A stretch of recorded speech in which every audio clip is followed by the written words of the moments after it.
बिस्मिल्लाहिर्रहमानिर्रहीम। अस्सलाम वालेकुम नाज़रीन, मैं अहमद फ़वाद हूँ और आप मेरा यूट्यूब चैनल देख रहे हैं।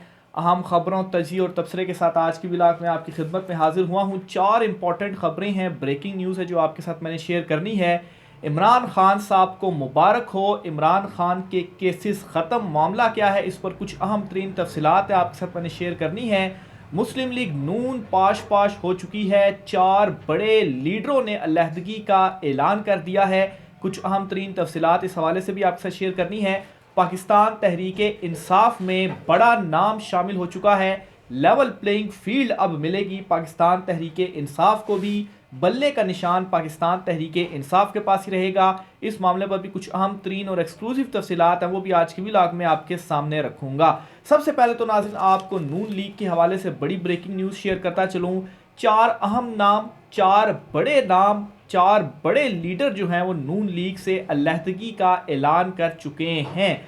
सबसे पहले तो नाज़रीन शाहिद खाकान अब्बासी, एक दो मरतबा पहले भी मैं इनके हवाले से खबर दे चुका हूँ कि नून लीग और इनके जो इख्तलाफात हैं वो बढ़ चुके हैं। मरियम नवाज़ को एक्सेप्ट नहीं कर रहे शाहिद खाकान अब्बासी, सिर्फ और सिर्फ चाहते हैं कि नवाज़ शरीफ अगर ठीक है उनको मानते हैं, लेकिन अगर नवाज़ शरीफ आगे अपना जो सिलसिला है वो बजाय अपनी बेटी के वो अपनी पार्टी के अंदर भी जमहूरियत लेकर आए, तो जो कुछ चौधरी निसार ने 5-6 साल पहले किया वो काम आज शाहिद खाकान अब्बासी ने भी कर दिया है। और अब बाकायदा तौर पर यह खबर आ चुकी है कि शाहिद खाकान अब्बासी नून लीग से अलहदा होने जा रहे हैं और इस मामले के ऊपर शाहिद खाकान अब्बासी एक बड़ी प्रेस कॉन्फ्रेंस करेंगे और इस प्रेस कॉन्फ्रेंस में शाहिद खाकान अब्बासी ये बाकायदा तौर पर ऐलान करेंगे। अलहदा वो हो चुके हैं, बस अब एक अनाउंसमेंट करनी है। अनाउंसमेंट प्रेस कॉन्फ्रेंस की शक्ल में भी कर सकते हैं, वैसे भी कर सकते हैं, नहीं भी कर सकते, लेकिन अलहदा नून लीग से वो हो चुके हैं।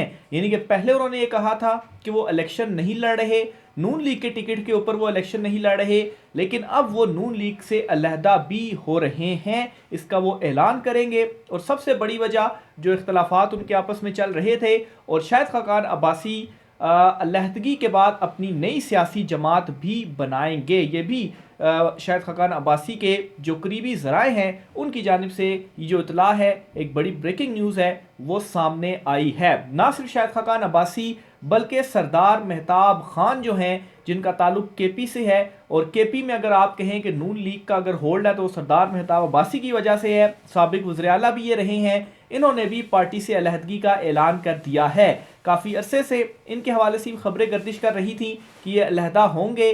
बाकायदा तौर पर अनाउंसमेंट इन्होंने भी नहीं की, लेकिन इन्होंने इतना कन्फर्म हो चुका है कि इन्होंने मुस्लिम लीग नून को छोड़ दिया है। ये उनकी तरफ से मामला सामने आ गया है। इसी तरह से जनरल रिटायर्ड सलाहुद्दीन के हवाले से भी इतलात हैं जी कि उन्होंने भी मुस्लिम लीग नून को छोड़ दिया है। और इसके अलावा सेनेटर जावेद अब्बासी जो हैं इन्होंने भी मुस्लिम लीग नून को खैर बात कह दिया है। इनके हवाले से भी ये इतला जो है, अहम इतला सामने आ चुकी है। तो ये 4 बड़े नाम हैं, 4 बड़े लीडर्स हैं। इलेक्शन के करीब इन्होंने मुस्लिम लीग नून से अलहदगी का ऐलान कर दिया है और आइंदा आने वाले दिनों में मजीद बड़ी विकटें भी नून लीग की गिरने जा रही हैं।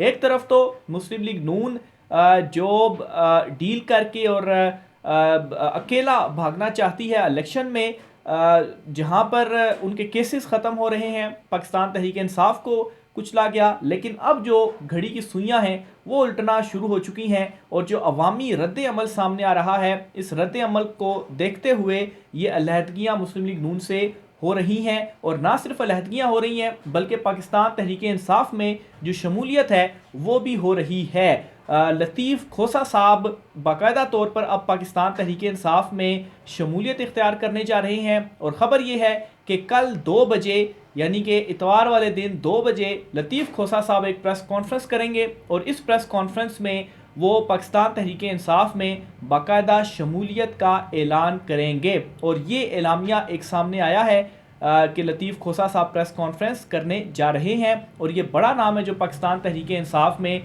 शामिल होने जा रहा है। इमरान खान साहब से जब जेल में मुलाकात इनकी हुई थी तो इमरान खान साहब ने भी इनको खुद कहा था कि आप पाकिस्तान तहरीक इंसाफ में शामिल हो जाएं।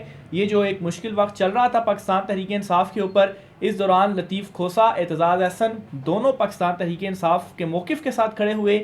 लतीफ़ खोसा साहब को तो फिर पार्टी ने भी निकाल दिया, बहरहाल वो पाकिस्तान तहरीक इंसाफ में शामिल होने जा रहे हैं। एतजाज़ अहसन जो हैं वो बात तो कर रहे हैं पाकिस्तान तहरीक इंसाफ के हक़ में, लेकिन अभी तक वो पाकिस्तान तहरीक इंसाफ में शामिल नहीं हुए। लेकिन इनके हवाले से भी इमरान खान साहब कह चुके हैं कि आप भी पाकिस्तान तहरीक इंसाफ में शामिल हो जाएं। दूसरी तरफ चौधरी निसार अली ख़ान जो हैं, इनके हवाले से कोशिश की गई कि ये नून लीग में वापस आ जाएं, लेकिन चौधरी निसार अली ख़ान ने भी साफ इनकार कर दिया है मुस्लिम लीग नून को कि वो मुस्लिम लीग नून के अंदर शामिल नहीं होने जा रहे। तो ये दो बड़ी खबरें थीं, एक इम्पॉर्टेंट खबरें थीं, ख़ास तौर पर इमरान खान साहब के हवाले से भी आपको बताता चलूँ कि चीफ़ इलेक्शन कमिश्नर ने कल एक बयान दिया है और इस बयान में उन्होंने कहा है जी कि पाकिस्तान तहरीक इंसाफ के जो सारे मुकदमात हैं वो मेरिट पर देखेंगे और इलेक्शन शेड्यूल अनाउंस हो चुका है और इलेक्शन शेड्यूल के अनाउंसमेंट के बाद अब सबको लेवल प्लेइंग फील्ड मिलेगी। पाकिस्तान तहरीक इंसाफ को भी जो लेवल प्लेइंग फील्ड है वो भी मिलेगी। बल्ले का जो निशान है वो पाकिस्तान तहरीक इंसाफ से नहीं छिन रहा। चीफ इलेक्शन कमिश्नर ने जो बयान दिया है कि मेरिट पर केसेस होंगे, मेरिट पर केस को देखा जाए तो बल्ले के निशान के हवाले से कोई ऐसा केस नहीं है कि पाकिस्तान तहरीक इंसाफ का निशान ले लिया जाए। तो एक बड़ी खबर, एक बड़ी खुशखबरी भी है ये इमरान खान साहब के लिए। दूसरी तरफ नाजरीन, कल जो केस हुआ इंतखाबात का, जिसमें 8 तारीख को ऐलान कर दिया गया, शेड्यूल भी इलेक्शन का सामने आ गया, उसमें इलेक्शन कमीशन ऑफ पाकिस्तान की जानिब से कुछ गलत बयानियाँ की गई हैं, वो मैं आपके सामने रखना चाहता हूँ। खैर फैसला तो आ गया कि 8 तारीख को ही होना है और फिर उसके बाद शेड्यूल भी जारी हो गया, लेकिन इलेक्शन कमीशन को यहाँ पर एक्सपोज करना बहुत ज़रूरी है कि इलेक्शन कमीशन ऑफ पाकिस्तान ने कैसे जो गलत बयानी है वो कल की। और चीफ जस्टिस काजी फायज़ ईसा जो हैं इनके कोलोफेल में तजाद कैसे है, दो मुख्तलिफ केसेस में दो मुख्तलिफ रवैये काजी फायज़ ईसा साहब की जानिब से अपनाए गए हैं, इसकी भी डिटेल आपको बताता हूँ।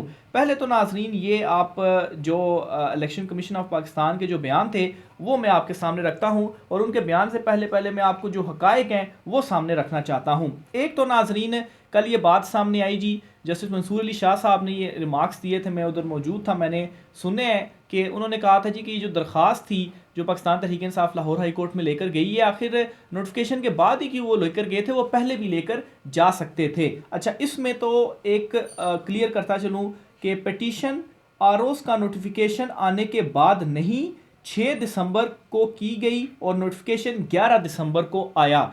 ये शाकिर अवान साहब हैं, ये लाहौर हाई कोर्ट के रिपोर्टर हैं, इन्होंने ही चूँकि वो वाला केस कवर किया है लाहौर में, तो इन्होंने ये ट्वीट करके बताया। एक चीज़ तो यहाँ पर मैं क्लियर करता चलूँ।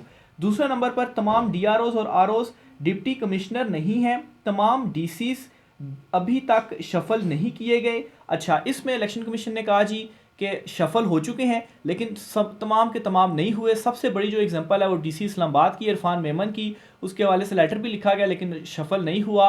और इसी तरह से बहुत सारे और भी ऐसे हल्के हैं, यानी कि पाकिस्तान तहरीक इंसाफ का एतराज़ दुरुस्त था और अदालत में कल गलत बयानी की गई। अच्छा, फिर 3 हफ्ते पहले से पेशावर हाई कोर्ट में भी पिटीशंस चल रही हैं। अच्छा, ये जो अच्छा इसके ऊपर भी मैं आता हूँ, इस मामले को काजी फायज़ ईसा साहब का जो कोलोफेल में तजाद है उसके साथ जोड़ के एक हकीकत आपके सामने मैंने रखनी है।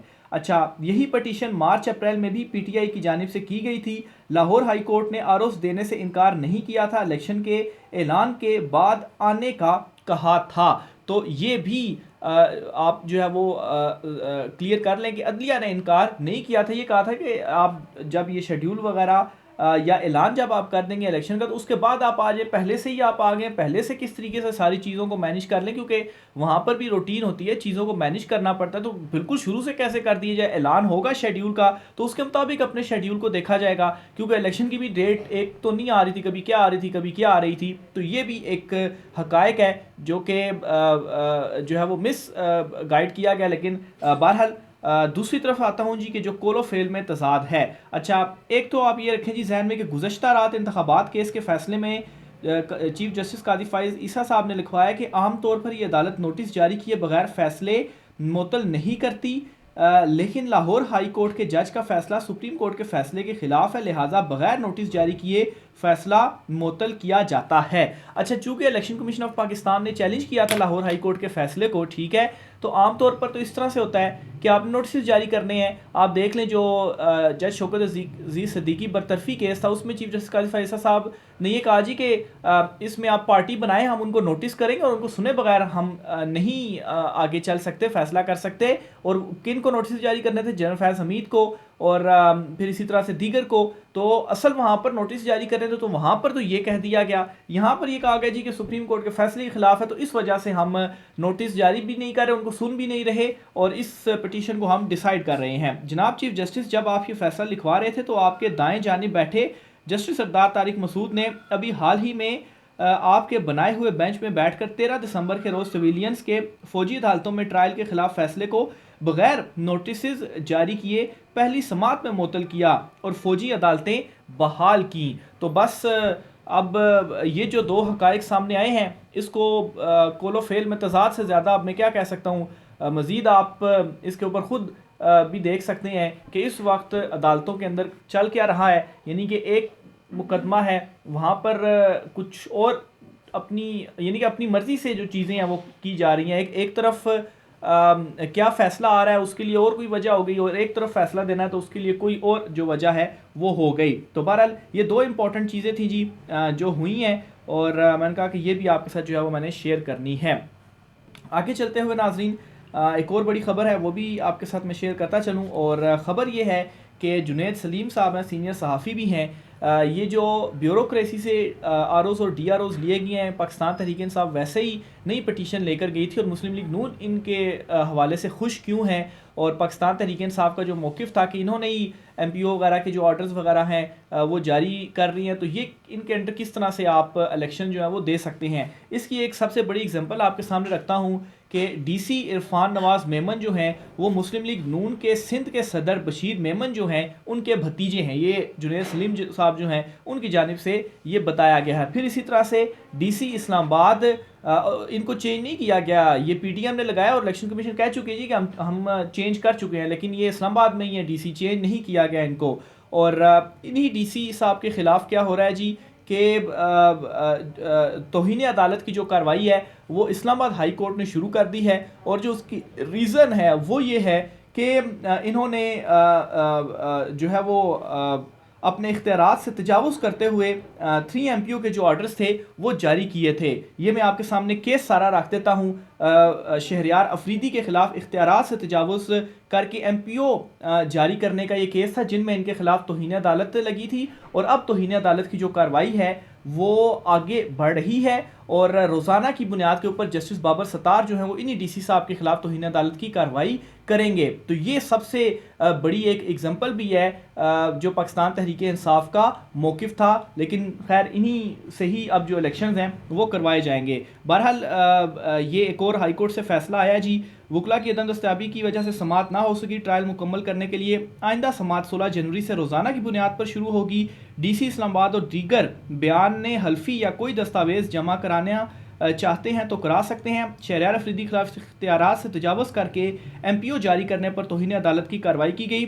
SSP ऑपरेशन जमील ज़फ़र व दीगर 2 अफसरान के खिलाफ भी तौहीन अदालत की कार्रवाई जारी रहेगी। तो ये नाज़रीन आज कुछ आम तरीन तफ़सीलात थी। राय का इज़हार कीजिएगा, मुझे इजाज़त दीजिए, अल्लाह हाफ़िज़।